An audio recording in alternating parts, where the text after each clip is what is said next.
Un cours en miracles, 282 livres d'exercices pour étudiants, partie 1, leçon de 151 à 155. Leçon 151. Toutes choses sont des échos de la voix pour Dieu. Nul ne peut juger sur une preuve partielle. Cela n'est pas un jugement. Ce n'est qu'une opinion basée sur l'ignorance et le doute. Son apparente certitude ne fait que masquer l'incertitude qu'elle voudrait dissimuler. Elle a besoin d'une défense irrationnelle parce qu'elle est irrationnelle. Et sa défense semble forte, convaincante et sans le moindre doute à cause de tout le doute sous-jacent. Tu ne sembles pas douter du monde que tu vois. Tu ne mets pas réellement en question ce qui t'est montré par les yeux du corps. Tu ne te demandes pas non plus pourquoi tu le crois, même si tu as appris il y a longtemps que tes sens sont certes trompeurs.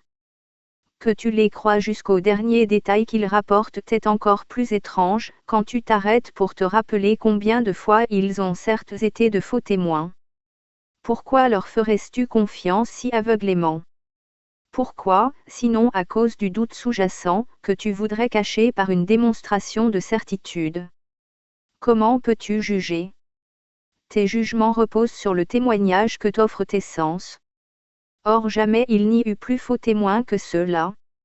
Mais comment juges-tu autrement le monde que tu vois? Tu mets une foi pathétique en ce que tes yeux et tes oreilles rapportent. Tu penses que tes doigts touchent la réalité et se referment sur la vérité. C'est cette conscience-là que tu comprends, et que tu crois plus réelle que ce dont porte témoignage la voix éternelle pour Dieu lui-même. Cela peut-il être un jugement? Tu as souvent été enjoint de t'abstenir de juger, non pas parce que c'est un droit qui t'est refusé. Tu ne peux pas juger. Tu peux simplement croire les jugements de l'ego, qui sont tout faux. Ils guident tes sens soigneusement, pour prouver combien tu es faible, combien tu es impuissant et effrayé, combien tu appréhendes un juste châtiment, combien tu es noir de péché, combien misérable dans ta culpabilité. Cette chose dont il parle, et qu'il voudrait pourtant défendre, il te dit que c'est toi. Et tu crois qu'il en est ainsi avec une certitude obstinée. Or en dessous demeure le doute caché que ce qu'il te montre comme étant la réalité avec une telle conviction, il n'y croit pas. C'est lui-même seul qu'il condamne. C'est en lui-même qu'il voit la culpabilité. C'est son propre désespoir qu'il voit en toi. N'entends pas sa voix. Les témoins qu'il envoie pour te prouver que son mal et le tien sont faux, et ils parlent avec certitude de ce qu'ils ne connaissent pas. Ta foi en eux est aveugle parce que tu ne voudrais pas partager les doutes que leur Seigneur ne peut pas vaincre complètement. Tu crois que douter de ses vassaux, c'est douter de toi-même. Or tu dois apprendre que douter de leurs preuves, c'est ouvrir la voie à te reconnaître toi-même et laisser la voie pour Dieu être seul juge de ce qui est digne de ta propre croyance. Il ne te dira pas que ton frère devrait être jugé d'après ce que tes yeux voient en lui, ni ce que la bouche de son corps dit à tes oreilles, ni ce que le toucher de tes doigts te rapporte sur lui. Il passe outre à d'aussi 20 témoins, qui ne font que porter de faux témoignages sur le Fils de Dieu. Il reconnaît seulement ce que Dieu aimait, dans la sainte lumière de ce qu'il voit, tous les rêves de l'ego sur ce que tu es s'évanouissent devant la splendeur qu'il contemple. Laisse-le être juge de ce que tu es, car il a une certitude dans laquelle il n'y a pas de doute, parce qu'elle repose sur une certitude si grande que le doute est insignifiant devant sa face. Le Christ ne peut douter de lui-même. La voix pour Dieu ne peut que l'honorer et se réjouir de sa parfaite et éternelle impeccabilité. Celui qui l'a jugé ne peut que rire de la culpabilité, indésireux maintenant de jouer avec les jouets du péché, ne tenant aucun compte des témoins du corps devant le ravissement de la sainte face du Christ. Ainsi il te juge. Accepte sa parole sur ce que tu es, car il porte témoignage de ta belle création et de l'esprit dont la pensée a créé ta réalité. Que peut bien signifier le corps pour celui qui connaît la gloire du Père et du Fils? Quel murmure de l'ego peut-il entendre? Qu'est-ce qui pourrait le convaincre que tes péchés sont réels? Laisse-le aussi être juge de tout ce qui semble t'arriver en ce monde. Ces leçons te permettront de jeter un pont sur le fossé entre les illusions et la vérité. Il enlèvera toute la foi que tu as placée dans la douleur, le désastre, la souffrance et la perte. Il te donne une vision qui peut voir au-delà de ses sinistres apparences et peut contempler la douce face du Christ en elle toute. Tu ne douteras plus que seul le bien peut arriver, à toi qui es bien-aimé de Dieu, car il jugera tous les événements et enseignera l'unique leçon qu'ils contiennent tout. Il sélectionnera en eux les éléments qui représentent la vérité et ne tiendra pas compte des aspects qui ne reflètent que de vains rêves. Et il réinterprétera tout ce que tu vois, tout ce qui arrive, chaque circonstance et chaque événement qui semble te toucher d'une quelconque façon, à partir de son seul cadre de référence, entièrement unifié et sûr. Et tu verras l'amour au-delà de la haine, la constance dans le changement, le pur dans le péché, et rien que la bénédiction du ciel sur le monde. Telle est ta résurrection, car ta vie ne fait partie de rien de ce que tu vois. Elle se tient au-delà du corps et du monde, passé chaque témoin de la non-sainteté, au-dedans de la sainteté et sainte comme elle-même. En chacun et en chaque chose, sa voix ne voudrait te parler que de ton soi et de ton Créateur, qui est un avec lui. Ainsi tu verras la sainte face du Christ en tout, et en tout tu n'entendras d'autre son que l'écho de la voix pour Dieu. Aujourd'hui nous faisons nos exercices sans parole, sauf au début du temps que nous passons avec Dieu. Nous commençons ces moments en répétant lentement, une seule fois, la pensée par laquelle la journée a débuté. Et puis nous observons nos pensées, faisant appel silencieusement à celui qui voit en elles les éléments de vérité. Laisse-le évaluer chaque pensée qui te vient à l'esprit, en noter les éléments de rêve, et te les rendre en idées propres qui ne contredisent pas la volonté de Dieu. Donne-lui tes pensées et il te les rendra en miracles qui proclament joyeusement l'entièreté et le bonheur que Dieu veut pour son Fils, comme preuve de son amour éternel. Et comme chaque pensée est ainsi transformée, elle acquiert un pouvoir guérisseur de l'esprit qui a vu la vérité en elle sans se laisser tromper par ce qui avait été faussement ajouté. Chaque bribe de fantasme a disparu, et ce qui reste est unifié en une pensée parfaite qui offre partout sa perfection. Passe ainsi 15 minutes à ton réveil, et donnant avec joie 15 autres avant d'aller dormir. Ton ministère commence quand toutes tes pensées sont purifiées. Ainsi t'est-il enseigné à enseigner au Fils de Dieu la sainte leçon de sa sainteté. Nul ne peut manquer d'écouter, quand tu entends la voix pour Dieu rendre honneur au Fils de Dieu. Et chacun partagera avec toi les pensées qu'il a retraduites dans ton esprit. Telles sont tes Pâques. Et tu déposes sur le monde le dos des lys blancs comme neige, qui remplace les témoins du péché et de la mort. Par ta transfiguration, le monde est rédimé et joyeusement délivré de la culpabilité. Maintenant nous élevons avec joie et gratitude nos esprits ressuscités vers celui qui nous a rendu notre santé d'esprit. Et nous nous souviendrons à chaque heure de celui qui est le salut et la délivrance. Comme nous rendons grâce, le monde s'unit à nous et accepte avec bonheur nos saintes pensées, que le ciel a corrigées et rendues pures. Maintenant notre ministère a enfin commencé, pour porter tout autour du monde la joyeuse nouvelle que la vérité n'a pas d'illusions et que la paix de Dieu, par nous, appartient à chacun. Leçon 152. Le pouvoir de décision m'appartient. Nul ne peut subir de perte, à moins que ce ne soit sa propre décision. Nul ne souffre, à moins que son choix n'élise cet état pour lui-même. Nul ne peut avoir de chagrin ni de peur ni se penser malade, à moins que ce ne soient les résultats qu'il veut. Et nul ne meurt sans son propre consentement. Rien n'arrive qui ne représente ton souhait, et rien n'est omis que tu choisis. Voici ton monde, complet, dans tous les détails. Voici toute sa réalité pour toi. Et c'est ici seulement qu'est le salut. Peut-être crois-tu que cette position est extrême, trop inclusive pour être vraie. Or la vérité peut-elle avoir des exceptions? Si tu as le dos de tout, la perte peut-elle être réelle? La douleur peut-elle faire partie de la paix, ou le chagrin de la joie? La peur et la maladie peuvent-elles entrer dans un esprit où demeure l'amour et la parfaite sainteté? La vérité doit tout inclure, si c'est la vérité. N'accepte pas d'opposé et pas d'exception, car faire cela c'est contredire la vérité entièrement. Le salut est la reconnaissance de ce que la vérité est vraie, et que rien d'autre n'est vrai. Tu as déjà entendu cela, mais il se peut que tu n'en acceptes pas encore les deux parties. Sans la première, la seconde n'a pas de signification. Mais sans la seconde, la première n'est plus vraie. La vérité ne peut avoir d'opposé. Cela ne saurait être répété et médité trop souvent. Car si ce qui n'est pas vrai est vrai aussi bien que ce qui est vrai, alors une partie de la vérité est fausse. Et la vérité a perdu sa signification. Rien que la vérité est vraie, et ce qui est faux est faux. Voilà la plus simple des distinctions, et pourtant la plus obscure. Ce n'est pas que cette distinction soit difficile à percevoir.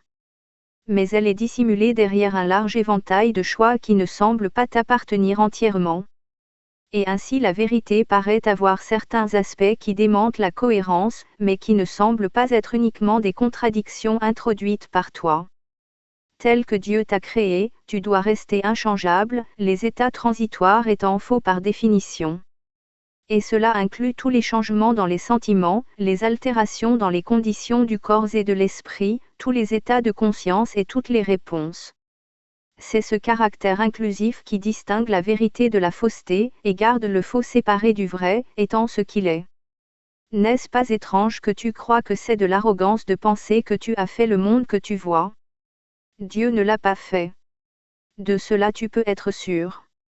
Que peut-il connaître de l'éphémère, des pécheurs et des coupables, de ceux qui ont peur, qui souffrent ou qui sont seuls, et de l'esprit qui vit dans un corps voué à la mort? Tu ne fais que l'accuser d'insanité en pensant qu'il a fait un monde où de telles choses semblent avoir une réalité. Dieu n'est pas fou.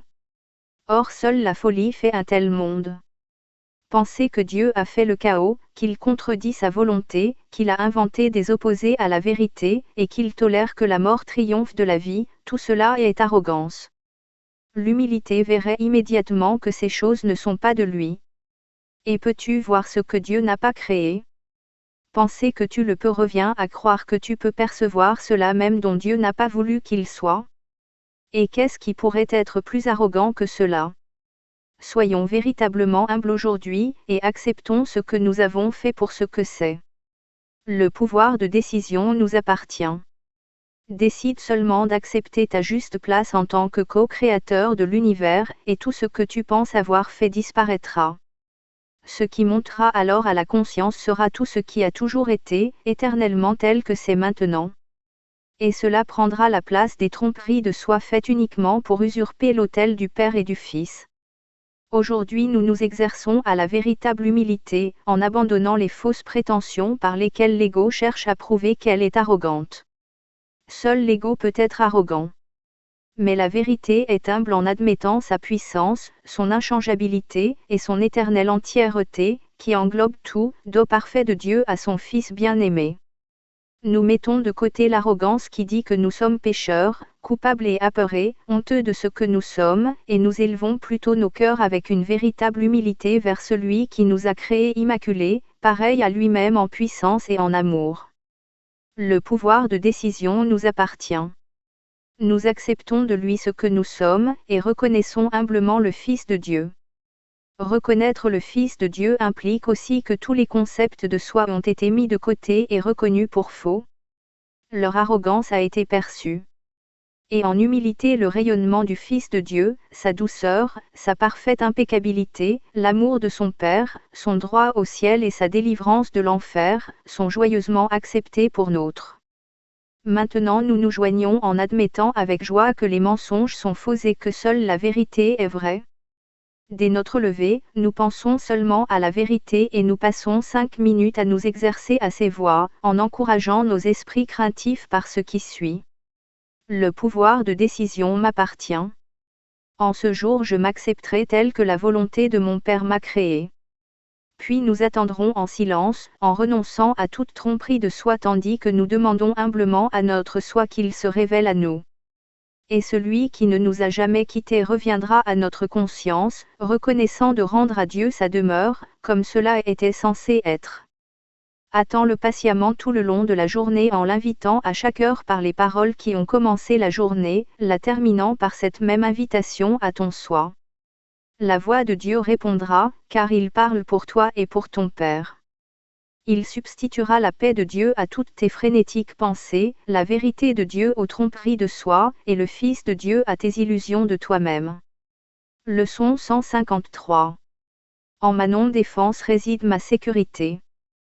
Toi qui te sens menacé par ce monde changeant, ces revirements de fortune et ces farces amères, ces brèves relations et tous les dons qu'il ne fait que prêter pour les prendre à nouveau, écoute bien cette leçon. Le monde ne procure aucune sécurité. Il est enraciné dans l'attaque, et tous ces dons d'apparente sécurité sont d'illusoires tromperies. Il attaque, puis il attaque encore. Nulle paix d'esprit n'est possible où le danger menace ainsi. Le monde n'engendre que la défensive. Car la menace amène la colère fait paraître l'attaque raisonnable, franchement provoquée et justifiée au nom de la légitime défense. Or la défensive est une double menace. Car elle atteste la faiblesse et monte tout un système de défense qui ne peut pas marcher. Maintenant les faibles sont encore plus minés, car il y a traîtrise au dehors et traîtrise plus grande encore au dedans. Maintenant l'esprit est confus et ne sait plus où se tourner pour trouver à s'évader de ses imaginations. C'est comme si un cercle l'enserrait, à l'intérieur duquel un autre cercle le tenait lié, et puis un autre encore dans celui-là, jusqu'à ce qu'il n'y ait plus espoir ni possibilité d'évasion. Attaque, défense, attaque, deviennent les cercles des heures et des jours qui enserrent l'esprit de lourdes bandes d'acier recouvertes de fer, et reviennent uniquement pour recommencer. Il ne semble y avoir ni répit ni fin à l'étreinte toujours plus serrée de l'emprisonnement de l'esprit. Les défenses sont le prix le plus élevé que l'ego puisse exiger. En elles réside une folie d'une forme si sinistre que tout espoir de santé d'esprit ne semble qu'un vain rêve, au-delà du possible. Le sentiment de menace que le monde encourage est tellement plus profond et dépasse de si loin toute la frénésie et l'intensité que tu peux concevoir, que tu n'as pas idée de toute la dévastation qu'il a amenée. Tu es son esclave. Tu ne sais pas ce que tu fais, par peur de lui. Tu ne comprends pas combien il t'a fait sacrifier, toi qui ressens sur le cœur sa griffe de fer. Tu ne te rends pas compte de ce que tu as fait pour saboter la sainte paix de Dieu par ta défensive. Car tu ne vois dans le Fils de Dieu qu'une victime à attaquer par les fantasmes, par les rêves et par les illusions qu'il a fait, impuissant pourtant en leur présence, ayant besoin d'être défendu par encore plus de fantasmes et de rêves où il est réconforté par des illusions de sécurité. La non-défense est force. Elle témoigne de la reconnaissance du Christ en toi. Tu te souviens peut-être que le texte soutient que le choix se fait toujours entre la force du Christ et ta propre faiblesse, vue à part de lui. La non-défense ne peut jamais être attaquée, parce qu'elle reconnaît une force si grande que l'attaque est une folie, ou un jeu ridicule que jouerait un enfant fatigué quand il a trop sommeil pour se souvenir de ce qu'il veut. La défensive est faiblesse. Elle proclame que tu as nié le Christ et que tu en es venu à craindre la colère de son Père. Qu'est-ce qui peut te sauver maintenant de ton idée délirante d'un Dieu en colère, dont tu crois voir à l'œuvre dans tous les maux du monde l'image effrayante? Quoi d'autre que des illusions pourrait te défendre maintenant, quand ce ne sont que des illusions que tu combats? Nous ne jouerons pas à des jeux si puérils aujourd'hui. Car notre but véritable est de sauver le monde, et nous ne voudrions pas échanger contre des sottises la joie sans fin que nous offre notre fonction. Nous ne voudrions pas laisser échapper notre bonheur parce qu'un fragment d'un rêve insensé nous a par hasard traversé l'esprit et que nous avons confondu les figures dans ce rêve avec le Fils de Dieu, ce tout petit instant avec l'éternité. Nous regardons passer les rêves aujourd'hui, et nous reconnaissons que nous n'avons pas besoin de défense parce que nous sommes créés inattaquables, sans aucune pensée ni souhait ni rêve dans lequel l'attaque ait une quelconque signification. Nous ne pouvons pas avoir peur maintenant, car nous avons laissé toute pensée apeurante derrière nous. Et dans la non-défense nous nous tenons en sûreté, sereinement certains de notre sécurité maintenant, sûrs du salut, sûrs que nous remplirons notre but choisi, tandis que notre ministère étend sa sainte bénédiction à travers le monde. Sois calme un moment et pense en silence combien ton but est saint, combien tu reposes en sécurité, intouchable dans sa lumière. Les ministres de Dieu ont choisi que la vérité soit avec eux. Qui est plus saint qu'eux? Qui pourrait être plus sûr que son bonheur est pleinement garanti? Et qui pourrait être plus puissamment protégé? De quelle défense pourraient bien avoir besoin ceux qui comptent parmi les élus de Dieu, par son choix aussi bien que par le leur? C'est la fonction des ministres de Dieu d'aider leurs frères à choisir comme eux-mêmes l'ont fait. Dieu les a tous élus, mais peu se sont rendus compte que sa volonté n'est que la leur. Et tant que tu manques d'enseigner ce que tu as appris, le salut attend et les ténèbres tiennent le monde dans un sinistre emprisonnement. Et tu n'apprendras pas non plus que la lumière t'est venue et que ton évasion a été accomplie. Car tu ne verras pas la lumière, jusqu'à ce que tu l'offres à tous tes frères. Comme ils la prendront de tes mains, ainsi tu la reconnaîtras pour tienne. Le salut peut être comparé à un jeu auquel jouent des enfants heureux. Il a été conçu par celui qui aime ses enfants et qui voudrait remplacer leurs jouets apeurants par des jeux joyeux qui leur enseignent que le jeu de la peur a disparu. Son jeu t'apprend le bonheur parce qu'il n'y a pas de perdant. Chacun de ceux qui jouent doit gagner, et par son gain le gain de tous est assuré. Le jeu de la peur est mis de côté avec joie quand les enfants en viennent à voir les bénéfices que le salut apporte. Toi qui as joué que tu étais perdu pour l'espoir, abandonné par ton père, laissé seul et terrifié dans un monde effrayant rendu fou par le péché et la culpabilité, sois heureux maintenant. Ce jeu est terminé. Maintenant est arrivé un temps tranquille, où nous rangeons les jouets de la culpabilité et enfermons à jamais nos désuètes et puériles pensées de péché loin des esprits purs et saints des enfants du ciel et du Fils de Dieu. Nous ne nous arrêtons encore qu'un moment de plus, pour jouer à notre dernier jeu, un jeu heureux, sur cette terre. Puis nous allons prendre notre juste place là où demeure la vérité et où les jeux sont insignifiants. Ainsi finit l'histoire. Que ce jour rapproche du monde le dernier chapitre, afin que chacun apprenne que l'histoire qu'il lit d'une destinée terrifiante, de l'échec de tous ses espoirs, de sa défense pitoyable contre une vengeance inéluctable, n'est que son propre fantasme délirant. Les ministres de Dieu sont venus le réveiller des sombres rêves que cette histoire a évoqués dans son souvenir confus et désorienté de ce conte distordu. Le Fils de Dieu peut enfin sourire, en apprenant qu'il n'est pas vrai. Aujourd'hui nos exercices prendront une forme que nous garderons pendant un bon moment. Nous commencerons chaque jour en prêtant notre attention aussi longtemps que possible à la pensée du jour. 5 minutes devient maintenant le minimum que nous consacrons à la préparation d'une journée durant laquelle le salut est le seul but que nous ayons. 10 serait mieux, 15 encore mieux. Et lorsque la distraction cessera de nous détourner de notre but, nous trouverons qu'une demi-heure est un temps trop court à passer avec Dieu. Et nous ne serons pas désireux de donner moins le soir, avec gratitude et joie. Chaque heure ajoute à notre paix grandissante, lorsque nous nous souvenons d'être fidèles à la volonté que nous partageons avec Dieu. Parfois, peut-être une minute, même moins, sera le plus que nous pourrons offrir, quand l'heure sonnera. Quelquefois nous oublierons. D'autres fois les affaires du monde nous rattraperont, et nous serons incapables de nous retirer un instant pour tourner nos pensées vers Dieu. Or quand nous le pourrons, nous respecterons notre engagement en tant que ministres de Dieu, en nous souvenant à chaque heure de notre mission et de son amour. Nous nous assiérons en silence et nous l'attendrons et nous écouterons sa voix pour apprendre ce qu'il voudrait que nous fassions dans l'heure à venir, tout en le remerciant de tous les dons qu'il nous a faits dans celle qui est passée.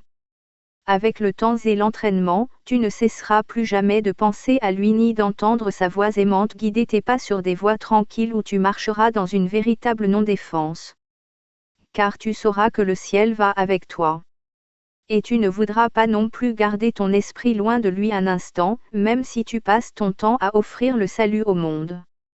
Penses-tu qu'il ne rendra pas cela possible, pour toi qui as choisi d'exécuter son plan pour le salut du monde et le tien? Aujourd'hui notre thème est notre non-défense. Nous nous en revêtons tandis que nous nous préparons à commencer la journée. Nous nous levons, forts dans le Christ, et nous laissons notre faiblesse disparaître, nous souvenant que sa force demeure en nous. Nous nous rappellerons qu'il reste à nos côtés tout le long de la journée, et jamais ne laisse notre faiblesse sans le support de sa force. Nous faisons appel à sa force chaque fois que nous sentons que nos défenses menacent de miner notre certitude de but. Nous nous arrêtons un moment, comme il nous dit, « Je suis là ». Tes exercices vont maintenant commencer à prendre le sérieux de l'amour, pour t'aider à empêcher ton esprit de s'égarer de son intention. N'aie pas peur et ne sois pas timide. Il ne peut y avoir de doute que tu atteindras ton but final. Les ministres de Dieu ne peuvent jamais échouer, parce que c'est de lui que viennent l'amour, la force et la paix qui rayonnent d'eux vers tous leurs frères. Voilà les dons qu'il te fait. La non-défense est tout ce que tu as besoin de lui donner en retour. Tu mets seulement de côté ce qui n'a jamais été réel, pour regarder le Christ et voir son impeccabilité. Leçon 154. Je fais partie des ministres de Dieu. Ne soyons aujourd'hui ni arrogants ni faussement humbles. Nous avons dépassé de telles sottises. Nous ne pouvons pas nous juger nous-mêmes et nous n'avons pas besoin de le faire. Ce ne sont là que des tentatives pour retarder la décision et différer notre engagement envers notre fonction. Ce n'est pas notre rôle de juger de notre valeur, pas plus que nous ne pouvons connaître quel est le meilleur rôle pour nous, ce que nous pouvons faire à l'intérieur d'un plan plus vaste que nous ne pouvons voir en son entièreté. Notre rôle nous est donné au ciel, pas en enfer. Et ce que nous pensons être de la faiblesse peut être de la force, ce que nous croyons être notre force est souvent de l'arrogance. Quel que soit le rôle qui t'est assigné, il a été choisi par la voix pour Dieu, dont la fonction est de parler pour toi aussi. Voyant tes forces exactement telles qu'elles sont, et pareillement conscient de là où elles peuvent le mieux être appliquées, pourquoi, à qui et quand, il choisit et accepte ton rôle pour toi. Il ne travaille pas sans ton propre consentement. Mais il ne se trompe pas sur ce que tu es, et il écoute seulement sa voix en toi. C'est par son aptitude à entendre une seule voix qui est la sienne que tu prends enfin conscience qu'il y a une seule voix en toi. Et cette voix désigne ta fonction et te la transmet, te donnant la force de la comprendre, de faire ce qu'elle entraîne et de réussir en tout ce que tu fais qui s'y rapporte. Dieu s'est joint à son Fils en cela, ainsi son Fils devient son messager d'unité avec lui. C'est cette jonction, par la voix pour Dieu, du Père et du Fils, qui met le salut à part du monde. C'est cette voix qui parle de lois auxquelles le monde n'obéit pas, qui promet que tu es sauvé de tout péché, la culpabilité abolie dans l'esprit que Dieu a créé sans péché. Maintenant cet esprit prend conscience à nouveau de celui qui l'a créé et de son union éternelle avec soi-même. Son soi est donc la seule réalité en laquelle sa volonté et celle de Dieu sont jointes. Un messager n'est pas celui qui écrit le message qu'il transmet. Pas plus qu'il ne met en question le droit de celui qui le fait, ni ne demande pourquoi il a choisi ceux qui recevront le message qu'il apporte. Il suffit qu'il l'accepte, qu'il le donne à ceux à qui il est destiné et qu'il remplisse son rôle en le transmettant. S'il détermine ce que les messages devraient être, quel est leur but, où ils devraient être portés, il manque d'accomplir son juste rôle en tant que porteur de la parole. Il y a une différence majeure dans le rôle des messagers du ciel, qui les distingue de ceux que le monde désigne. Les messages qu'ils transmettent sont destinés d'abord à eux-mêmes. Et c'est seulement quand ils peuvent les accepter pour eux-mêmes qu'ils deviennent capables de les porter plus loin et de les donner partout où ils étaient destinés. Comme les messagers terrestres, ils n'ont pas écrit les messages qu'ils portent, mais ils en deviennent les premiers receveurs au sens le plus vrai, recevant pour se préparer à donner. Un messager terrestre remplit son rôle en remettant tous ses messages.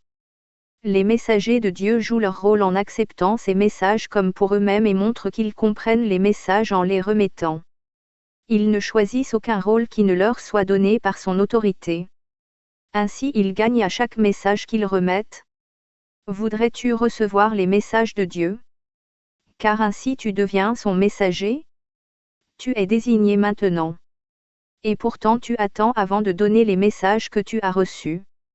Et ainsi tu ne connais pas qu'ils sont à toi, et tu ne les reconnais pas. Nul ne peut recevoir et comprendre qu'il a reçu jusqu'à ce qu'il donne. Car c'est en donnant qu'il accepte en propre ce qu'il a reçu. Toi qui es maintenant le messager de Dieu, reçois ces messages. Car cela fait partie du rôle qui t'a été assigné.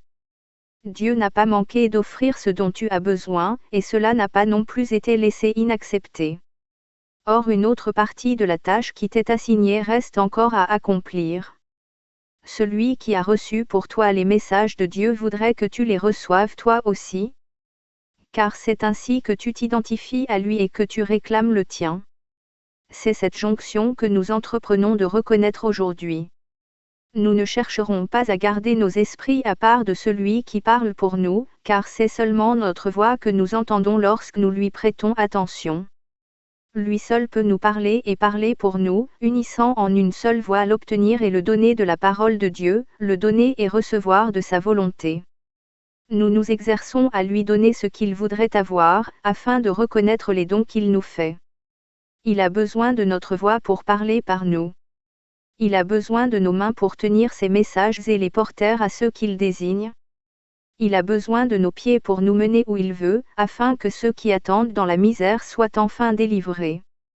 Et il a besoin de notre volonté unie à la sienne, afin que nous soyons les véritables receveurs des dons qu'il fait. Apprenons cette seule leçon aujourd'hui, nous ne reconnaîtrons pas ce que nous recevons jusqu'à ce que nous le donnions.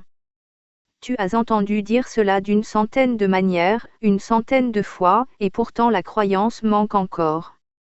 Mais ceci est sûr, jusqu'à ce que la croyance lui soit donnée, tu recevras 1 millier de miracles et puis 1 millier de plus, mais tu ne connaîtras pas que Dieu lui-même n'a laissé aucun don au-delà de ce que tu as déjà, ni refusé la plus petite bénédiction à son Fils. Qu'est-ce que cela peut signifier pour toi, jusqu'à ce que tu te sois identifié à lui et au sien? Notre leçon pour aujourd'hui s'énonce ainsi.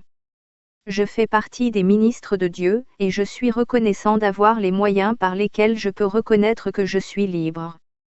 Le monde recule quand nous éclairons nos esprits et nous rendons compte que ces saintes paroles sont vraies. Elles sont le message que nous envoie aujourd'hui notre Créateur. Maintenant nous démontrons comment elles ont changé nos esprits sur nous-mêmes et sur ce qu'est notre fonction.